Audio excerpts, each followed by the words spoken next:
Anybody know why? Why do you think this is so important? Look at what this is telling us. Average median age. You're unique in the world in terms of your opportunity around technology innovation. Look at the average age of all the countries represented here. We're talking about 27, 28 years old. That's extraordinary. Do you know what the median age is in Japan? They've had about 4 lost decades of non-economic growth. Why? The median age there is about 70. It's an old population. China, we pin so many hopes on China. Why are they dark blue in this? Why is their average age in the 40s? One-child policy, low birth rate, right? Government policy. You might say to me, well, but look at Africa. Why isn't Africa a bigger opportunity? There's a dark side to this. Why is the average age so low in Africa? Early death rate, wars, famines. None of these things exist anymore in Spanish Latin America. This is the core of the Latin American moment. You have a youth-based culture that is going to grow up to be a consumer-based culture, and that is driving technology innovation. Everywhere I go in Spanish Latin America, I am astonished when I walk into major corporations, small think tanks, service providers, technology providers. I am amazed at the creativity, the energy that is being driven by the talent I see in this region. I think that you will actually be one of the few regions in the world where your children will actually do better than you. There are very few places in the world that you can say that, and that includes the United States and Western Europe, where your children will do better than you.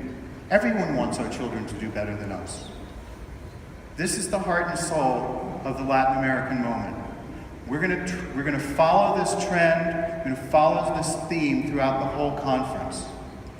But let's take a look at how we got there. You know, Latin America has it all.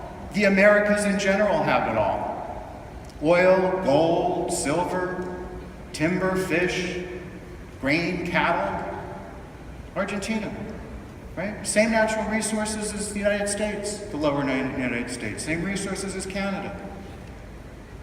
What's the problem with that? You drew major benefits from it, but every economist and any of you who have business school degrees from Latin American universities have made it very clear to you that that is not sustainable. That those are kind of manic depressive economies.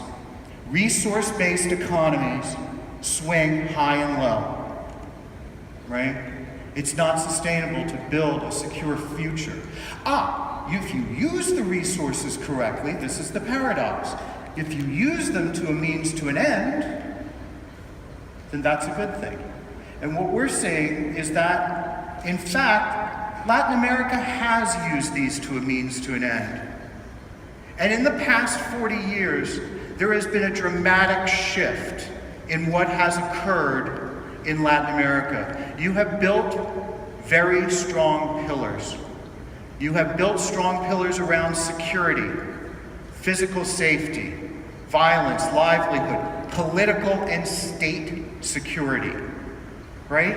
In the past 40 years, parts of this region have gone from civil war and narco lords to peace agreements and free elections. Extraordinary. In terms of education, you have equal access. You do it at cost. Argentina has some of the greatest universities in the world, and they're free. I'm told that's why everybody in Colombia goes to Buenos Aires to go to university, right? Great universities. Peru, Luis, has one of the oldest universities, if not the oldest university, if I be corrected, in the New World. right, in Lima. Great university systems, right?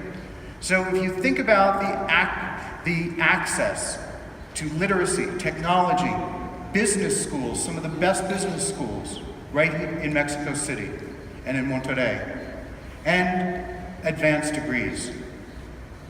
You've gone from making, in the past 50 years, education accessible to maybe 2% of the populace to driving 98% literacy in the country of Costa Rica. I love Costa Rica. I know we got a lot of Costa Ricans here. Yeah! 98% literacy and no military. You gotta love this place, right? Maybe you can teach the United States something. That's why Americans love Costa Rica so much. Sorry, I love every place in Latin America, but you know, we love Costa Ricans. I love Peru too. But education, foundational to everything. Without education, you have nothing, right? Why do you think I'm seeing these extraordinary innovation labs? Why do you think I'm seeing this extraordinary energy in these companies when I travel around? It's because the kids started to get educated at an early age, right? Health, the third major pillar. Universality of